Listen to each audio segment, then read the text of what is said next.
It was 2:17 a.m. when my phone rang. Mom's name flashed on the screen, like it always did during emergencies.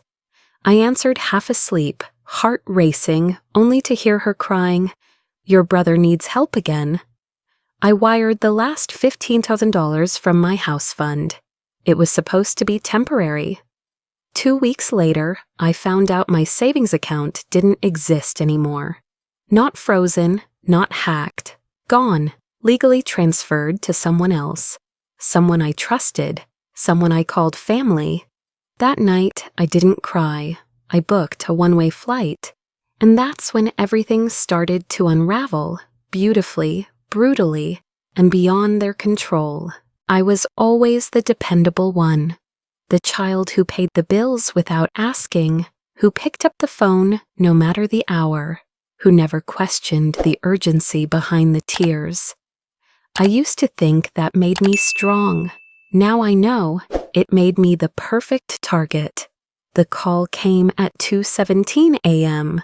Mom was sobbing so hard I couldn't understand her at first. Through the gasps and sniffles, she finally said, "Your father collapsed. The ambulance just left." My heart sank. I sat up in bed, already throwing on clothes, reaching for my laptop. "What hospital?" I asked, but she deflected. "We need money up front. It's bad, Liv. Your brother's trying, but you know how he panics in these situations." I wired $15,000 without hesitation. It was every cent of my house fund. I didn't even brush my teeth before sending the transfer. They were my parents. This was a life or death situation, or so I believed. The next afternoon, I called the hospital. The nurse said he was released that morning. Minor blood pressure spike, no heart attack, no ICU. I felt something twist in my stomach, but guilt shouted louder than suspicion. Maybe she was just panicked. Maybe they didn't understand the diagnosis. Still, I didn't tell anyone, not even my best friend Vanessa, what had happened. That silence, I realize now, was the first real cost. I had been supporting my family since I got my first real job at 23. Dad's pension wasn't enough. Mom never worked again after her back surgery. And my younger brother, Jason, well, Jason was trying. He'd tried launching a t-shirt brand, a cryptocurrency app, a food truck, all failures. Each time he failed, I was the fallback, the bailout, the backup plan no one asked but everyone expected. When I was promoted last year, my mom's first question wasn't, "How do you feel?" It was, "Can you increase what you send your brother monthly?" I always said yes, because saying no felt cruel, because family meant obligation, because they'd trained me to equate love with sacrifice. The first crack came a week later. Vanessa sent me a text. "Hey, random question, your savings account still active?" I blinked. "What?" She sent a screenshot. A public Facebook post from a startup page called LMI Capital. Jason's face was front and center, smiling, arms crossed. Below the image, co-founded by Jason Martin and Olivia Martin. I felt my chest tighten. I had never even heard of LMI Capital. I called home that night. My mom answered after the 5th ring, her tone defensive before I said a word. When I asked about the post, she snapped, "Why are you stalking your brother's business? Can't you just be proud for once?" "I'm not stalking, I'm in it, publicly, as a co-founder. Did you know about this?" She exhaled loudly. "It's just for credibility. Your name means something. He didn't want to bother you." "But you used my name without asking." There was a pause. Then, "It's always about you, isn't it?" That line silenced me. That night, I sat in the dark, scrolling through old photos, birthday dinners I'd paid for, vacations I couldn't attend because I was working overtime to fund theirs, messages thanking me, always ending with, You're such a blessing to this family. When did I become a budget line instead of a daughter? I logged into my banking app, ready to calm myself with numbers. At least I still had the account, right?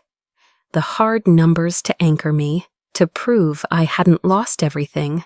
But the login failed, again and again. Finally, I called the bank. After verifying my identity, the woman on the line said, "I'm sorry, Ms. Martin, that account was closed 2 weeks ago." "What?" She repeated it. Closed, with full withdrawal, to an external account. I asked for details. She paused, then added, "It was processed with a signed authorization." "I never signed anything," I whispered. "I can send you the documents," she replied gently. But from what I can see, the signature matched our records. I couldn't breathe. I stared at my reflection in the window, phone still pressed to my ear. For the first time, I wasn't angry. I was hollow. And in that emptiness, a new thought formed, not loud, not panicked, but icy cold. They didn't just take my money, they erased me. 3 days after the bank call, I received a message from an unknown number. "Hey, it's Mark. Used to work at National Trust. Left last month. This is probably nothing, but the signature on your account closure, it looked off. Did you actually sign that?" I stared at the message, pulse pounding. "I hadn't signed anything," I replied. "No." He texted back, "I'd double check. I remember your file. Something felt weird." I barely slept that night. The next morning, I drove to the bank in person. I demanded to see the authorization documents. The manager pulled out a copy, slid it across the desk. My name, my birth date, my old signature from 10 years ago. Only, it wasn't my handwriting, not quite. Close, but not mine. And under recipient, Jason Martin. It wasn't a transfer. It was a full beneficiary override, moving the total balance into an account solely under my brother's name. The air in the room turned thick. The manager kept talking, saying words like standard protocol and we had ID confirmation, but all I could hear was the silence in my own chest. My mother had done this, had to. Jason wouldn't know how to navigate financial paperwork on this level. Someone forged my name. Someone used my trust like a crowbar. And it wasn't just about stealing, it was about replacing me. I drove home shaking, my hands clutching the wheel like it was the only solid thing left in my life. I sat in my apartment, lights off, laptop open. I typed my name and Jason Martin into a legal record search tool I'd used for work. Something pinged back. A lawsuit filed 2 weeks ago against Olivia Martin and Jason Martin for securities fraud and misrepresentation tied to LMI Capital. The plaintiff? An elderly couple who had invested their retirement savings based on a Zoom pitch my brother and I had allegedly hosted together. I clicked the attached screenshots. Jason, front and center. Me, in the corner, from an old company headshot. They had photoshopped me into the presentation deck. I don't remember what happened next. Just fragments, nausea, walls spinning, cold tiles on my face, sirens, hospital lights. The sound of my own breathing slowing down only because someone else told me to. I was diagnosed with acute anxiety-induced collapse. "You need rest," the doctor said. "No calls, no work, no stress." No visitors came. Not Mom, not Dad, not Jason, just me and the ceiling. Have you ever sat alone in a hospital bed, phone silent, expecting even one person to check in? But no one does. It changes something in you. It did in me. I discharged myself 2 days later and went home to pack. But not to run, to learn, to fight. I moved to Seattle and enrolled in a cyber forensics certification program. I needed to understand exactly how they'd done it, how they'd used me, where the digital trails led, what documents were legally binding and what wasn't. My days were technical, my nights were silent, and for the first time, that silence wasn't empty, it was sacred. My therapist, Ron, was unlike anyone I'd met, calm, precise, brutal in honesty. "You don't owe them anything," he said in our first session. "Not even a goodbye," I laughed. "I feel like I owe the world an apology for being so stupid." He leaned forward. "You weren't stupid, you were loyal, and they weaponized that." Every session, we peeled back a layer. My childhood, the praise I only received when I sacrificed, the patterns of guilt, the normalization of betrayal, dressed up as love. One afternoon, I mentioned that my father was always so quiet, so distant, but never cruel. Ron raised an eyebrow. "Ever looked up his record?" I hadn't. That night, I did. I found a sealed court document from 2 decades ago. My father had been arrested, briefly, for acting as an accessory in a financial fraud case involving a former employer. The case never made headlines. The records had been sealed as part of a settlement. No one had ever told me, not once. All those years I believed I came from an honest family. It had all been a carefully curated illusion. That week, in therapy, I tried something Ron suggested. "Try calling her by her first name, not Mom. See how it feels?" I hesitated, then said aloud, "Linda." I cried for 15 minutes afterward, not because it felt wrong, because it felt real. That night, while cleaning out old digital files, I found an email from a real estate company I didn't recognize. "Documents ready for signature," it read. I opened the attachment. It was a property deed for a small condo in San Diego, listed under my name. Only I'd never bought it. Another forged signature, another secret. I cross-checked the property record. It had been purchased using funds traced back to my old account, the one they'd emptied. The condo was being rented out, the income going to a shell LLC, set up by Jason. I stared at the screen, heart pounding. This wasn't just theft. It was identity laundering. They weren't just stealing my money. They were building a life using my name. I started with a simple folder on my desktop, Evidence. Inside, I labeled the subfolders, emails, transfers, screenshots, legal. I didn't feel powerful. I felt methodical, focused, cold, but not numb. I wasn't here to rage. I was here to document. I hired a private investigator named Ethan, quiet, ex-FBI, the kind who asked no moral questions and charged by the hour. I handed him everything I had, the forged deeds, the emails, the lawsuit from LMI Capital, the condo registered in my name. "This isn't just a family problem," he said. "This is financial identity theft, across state lines, potentially federal." That same week, I took a cyber forensics class that changed everything. One assignment involved recovering deleted emails through metadata tracking.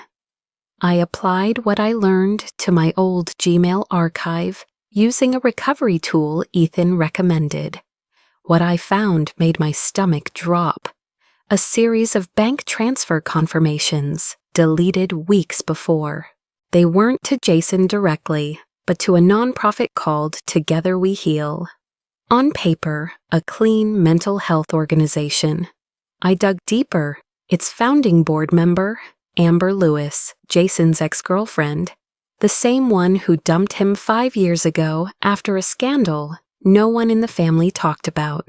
My mother had been wiring money under her name from one of her side accounts to Amber's foundation every 2 weeks for almost a year. The total, over $42,000, Not for rent, not for groceries, but for someone outside the family. For someone Jason no longer dated, at least publicly. If you found out your mom was secretly funding your brother's ex with your stolen money, what would you do? I typed that question in my journal. I didn't answer it. Instead, I took a breath, stood up, and kept digging. I followed wire transfers through 3 countries: Belize, Luxembourg, Singapore. The money bounced like a pinball, structured, fragmented, disguised. But in each shell company, there was always one familiar touch point: my social security number. And in one of the LLCs, a signature, my father's. He'd used a false name, Charles Delancey, but the handwriting matched a Christmas card he wrote me years ago. Ethan ran it through handwriting verification, 97% certainty. My father, quiet, passive, the neutral one, had signed a loan guarantee for $200,000 on behalf of a company Jason ran. The signature listed him as my guarantor. He had pretended to be me, not once, repeatedly. I didn't scream. I didn't cry. I stared at the wall for a long time, thinking they weren't just stealing my money, they were fracturing who I was. And they expected I'd never find out. That night, I called my aunt, my mom's estranged sister, Aunt Julia. We hadn't spoken in 10 years. She picked up on the 3rd ring. "Olivia," she said, cautious. "I know why they pushed you out," I said. "I think I'm next." Silence. Then she said, "I still have the ledger from your grandfather." It was a simple, handwritten notebook. Records of loans, property titles, early trust funds. She mailed me scanned copies within the week. Inside, I found the original trust paperwork for a small inheritance my grandfather had left to me. Not Jason, not jointly, just me. It had never been mentioned. I contacted Casey, a law school friend who now specialized in tech-driven litigation. She didn't even hesitate. "Whatever you need," she said, "but we move in silence." Together we created a plan, quiet, slow, but lethal. Meanwhile, I connected with a financial journalist I respected. Her reporting had once exposed a major nonprofit scandal, and I sensed she had the moral compass and the caution I needed. I used a pseudonym, shared sanitized files, let her sniff around the edges of the truth. She called back 2 weeks later. "This looks like organized fraud," she said. "Family-run, layered, personal, and corporate." "Amibe Kaindon, yes," I said. "It is." I wasn't rushing revenge. I was building a case so complete, so undeniable, that they'd bury themselves in their own lies. But before I could go any further, I needed closure, my own, not theirs. I opened my email and typed a single message to Linda Martin. Subject, final, body, I will never come back. But the truth will. No salutation, no sign-off. I hit send, and I let it go. A few days later, Ethan called. "You might want to see this." He forwarded a PDF. Anonymous. No sender. Inside, a leaked memo. Addressed to a potential investor. It included Olivia Martin's full bio, headshot, credentials, and a breakdown of the innovative family investment model she co-created with Jason Martin. It had been sent to over 40 contacts in the investment world. Someone, maybe Jason, maybe my mother, was actively using my name to promote their scheme. They weren't just hiding anymore, they were doubling down. So now I would too. I never planned to come back in person. But then I remembered what Ron said during one of our sessions. Sometimes justice doesn't need an audience, but truth does. It was Christmas Eve when the package arrived at my parents' house. A perfectly wrapped red and gold box with no sender name. Inside, a neatly organized folder, a sleek USB drive, and a handwritten note. "Merry Christmas from the daughter you forgot." The folder contained every financial document I had gathered: wire transfers, forged signatures, property records. The USB included audio files, private conversations my mother had with bank reps, lightly edited for clarity. The final section was a printed image of my signature, real and forged, side by side. Underneath it, compare, then ask who really signed your name. But that was only part 1. Part 2 was live-streamed. Exactly at 8 p.m. PST, I hit Go Live. Within 5 minutes, over 50,000 people were watching. The title of the stream: "When Family Hurts You and the World Believes Them." I sat in a softly lit room. No filters, no makeup, just a single camera and my voice. "I'm Olivia Martin," I began. "And this is the story of how my family used my name, my money, and my trust to build a house of lies, and how I decided not to stay silent anymore." I wasn't angry. I wasn't crying. I told the story like a timeline, event by event, date by date. I showed screenshots, wire records, audio clips. Every claim had evidence. When I reached the part about the forged loan agreement, I played the clip where my mother, Linda, was speaking on the phone. "If we just transfer it under Jason now, Olivia won't ask questions. She's too busy. By the time she finds out, we'll have sorted it." I paused the video, looked directly into the camera. She was right. I didn't ask questions, and they counted on that. Comments flooded the screen. "Jesus Christ, this is your mother?" "I can't believe the signatures match that closely." "She sounds so calm planning this." I didn't ask for donations. I didn't demand apologies. I ended the stream with, "You don't get to pick your blood, but you get to choose what you bleed for. I choose the truth." I logged off. It was done. A few hours later, someone leaked screenshots from a private group chat. Jason's friends were laughing, joking. That bitch wouldn't dare show her face. He'd written, "She's too scared to come back. She's not a fighter." He was wrong, because I didn't fight like him. I fought smarter. 2 days later, 4 major investors in LMI Capital filed a formal lawsuit against Jason and the board, citing fraudulent representation and financial misconduct. The Department of Revenue began an audit of Linda's finances after an anonymous tip, complete with timestamps and annotated spreadsheets, was submitted through an insider channel. The silence from their side was deafening. I declined all interview requests. My legal team issued a single press statement. "Ms. Martin has no further comment at this time. The evidence speaks for itself, but others spoke for me." My Aunt Julia came forward with a notarized document from 20 years ago, proof that my grandfather had left specific properties in my name, which had mysteriously disappeared from legal records under my mother's care. The revelation went viral.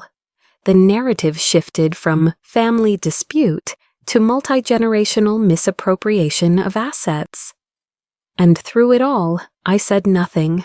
No gloating, no retaliation, just silence, strategic, measured, and devastating. One afternoon, I sat at a small riverside cafe in Portland, my new home. I watched families walk by, children laughing in coats too big for them. The air smelled like cinnamon and wet leaves. For the first time in months, maybe years, I exhaled. Not with pain, not with fear, but with peace. There was no audience, no strategy, just me and my breath. I took out my phone to check messages, not expecting anything.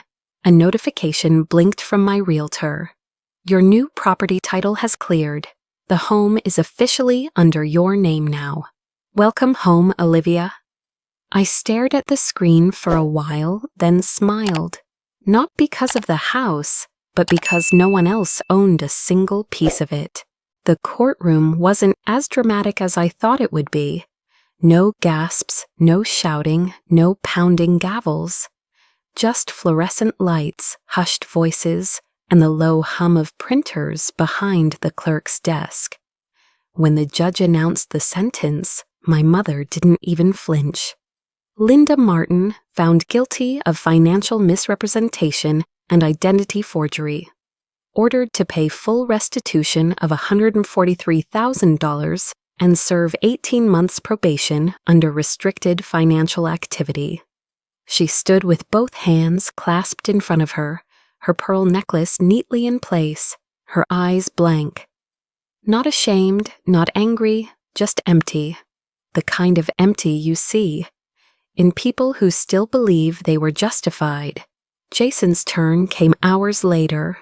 Multiple investors had joined the civil case. The SEC had opened a formal inquiry, and thanks to the leaked documentation, every lie unraveled in front of a federal courtroom. "Jason Martin," the judge said, "you are found liable for securities fraud and conspiracy to commit financial laundering. Pending further investigation, you are to be remanded to custody without bail." He looked stunned, like it had all been a game until now, and someone just took the controller from his hands. Outside the courthouse, news vans lined the curb. I didn't speak to them, but they didn't need me to. The headlines spoke loud enough. Fall of the Martins, from financial dynasty to federal court. Family fraud, how a daughter brought the truth to light. The live stream that changed everything. I saw neighbors from my childhood interviewed on local stations. One of them, Mrs. Kendrick, said, "We all thought they were this perfect family. I guess you never really know." And the twist? Amber, Jason's ex, the quiet one behind the charity, testified before the FBI. Not just about the money, about the shell companies, the meetings, the documents she helped fabricate. She'd kept everything: bank slips, emails, audio messages from Jason asking her to play nice if anyone ever came asking. She handed it all over in exchange for immunity. It sealed their fate. But the most unexpected turn came in the form of an email. The restitution from the lawsuits amounted to over $200,000 in liquidated assets once the condos and vehicles were sold off. After discussions with my legal team, I requested a hearing to petition for its redirection. 2 weeks later, a judge approved my proposal. A public grant under my name, structured to provide legal support for victims of intra-family financial abuse. I called it the Boundary Fund. Small at first, symbolic really, but real enough to help someone who'd been gaslit into silence the way I had, real enough to start over. Some people asked if I felt vindicated. I didn't. I felt done. I wrote my mother a letter by hand. No email, no legal tone, just me. "Dear Linda, you taught me how to give everything away. Now let me teach you something in return. Boundaries. They're not cruelty, they're clarity. This is the last letter you'll receive from me. Not out of spite, but self-preservation. I wish you healing, but I won't carry it for you anymore." I sealed it, mailed it, never checked for a reply. The next week, I saw Jason again in court. He was in cuffs, thinner, quieter, no swagger, no smirk. When he was led past me, he looked up. I met his eyes, gave him one nod, just one, then turned and walked away. Not as a dismissal, as closure. That night, I stood in my kitchen, holding a glass of water, staring at the moon through the window. It was a new moon, barely visible. the start of something. I let myself cry, not because of anger, not even grief, just the aching truth of what could have been, of what families are supposed to be, what mine never was. Later that week, I received an invitation in the mail from a nonprofit I hadn't heard of before. Inside, a short letter. "We watched your story. We've followed your fight. We think others need your voice. Would you consider becoming an ambassador for survivors of financial betrayal? You survived bloodline betrayal. Now lead others." I read the letter twice. Then I smiled, folded it carefully, and tucked it into my journal, because finally, someone wasn't asking what I could give. They were asking what I could become. I didn't move to Oregon to disappear. I moved there to be unrecognizable. To others, yes, but mostly to myself. Not Olivia Martin, daughter of Linda. Not Olivia the walking checkbook. Not the girl who always said yes, who answered the phone in the middle of the night, who gave even when she bled. Just Olivia. My new apartment wasn't luxurious. It was tucked behind a coffee shop and overlooked a patch of pines and foggy morning light. No one knew my name here. No one called to ask for things. The silence didn't scare me anymore. It felt earned. I spent mornings hiking short trails and learning how to be still. Afternoons at my desk, fingers hovering over keys, trying to write about everything that had happened, not for revenge, not even for justice, but for translation. I needed to understand the language of trauma, of betrayal, of love turned weapon. So I wrote and rewrote and cried through it more than once. But the biggest shift came the day I opened my laptop and built a site. It was simple. Dark background, white text. The Boundary Project. For women who were told family comes first, even when family came last. It started as a blog, a place for stories. Then women began writing in. Their accounts mirrored mine in terrifying detail. Mothers taking their paychecks. Siblings forging their names, aunts draining trust funds. Some had won in court, some hadn't even dared to try. But all of them were exhausted from carrying the weight in silence. So I expanded. I partnered with therapists, legal experts, and cybersecurity consultants. We offered free webinars, downloadable toolkits, private forums. Women from 7 different countries joined in the first 3 months. And then one day, she walked in. I was at a small speaking event, sharing some legal tips for detecting financial red flags within family structures, when a girl, maybe 22, approached me after. She looked both furious and fragile, the kind of expression I knew well. "Hi," she said. "I'm Mia," I nodded. "Hi, Mia. I think I'm you, just like 10 years ago." Her voice cracked, and so did something inside me.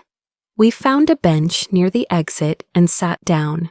She told me about her father, who took out loans in her name, her mother, who said she was too emotional to understand finance, her brother, who'd ruined her credit by 20, and her disbelief that anyone would care. I reached out my hand. "Then let's start," I said, "with Chapter 1, yours, not mine." A few weeks later, I got an email from the TEDx team. They'd seen my live stream, my blog. They asked if I would be willing to speak at their next event under the theme, Truth as a Catalyst. I hesitated for days. Then I said yes. The auditorium was smaller than I imagined, the lights hotter. But once I began, I forgot the room. I told them about the illusion of family, how we confuse duty with destiny. I said, silence isn't always peace. Sometimes it's prison. I told them about the night I realized I wasn't saving my family. I was subsidizing their dysfunction. When I finished, the applause came slow, then swelled. I walked off stage lighter than I'd felt in years. Months later, my book was published, Lineage of Fire. It was part memoir, part manual. It wasn't polished, it was raw. I didn't write it to make my family look bad. I wrote it so other people could see themselves before it was too late. It hit bestseller lists in its second week. I received emails from readers in Canada, India, Germany. Some just said thank you. Others shared their stories. One stood out. "Dear Olivia, you don't know me. I found your book in a hospital waiting room. I'm 28. My mother took out 3 credit cards in my name when I was 19. My brother borrowed my car and never returned it. I thought I was weak. You made me realize I was conditioned. Thank you for writing what I was too scared to say. I'm not ready to speak out yet, but I'm getting closer. No name, no address, just the echo of someone I used to be." One morning, I walked to the cliffs overlooking the ocean. It was early, still misty. The waves came in and out like breath. I sat on a rock, hugged my knees, and just watched. No more trials, no more investigators, no more performances, just water, sky, and the steady rhythm of something older than betrayal. I closed my eyes, not to shut out the past, but to let it settle. There are wounds that need voices to heal, but some just need quiet.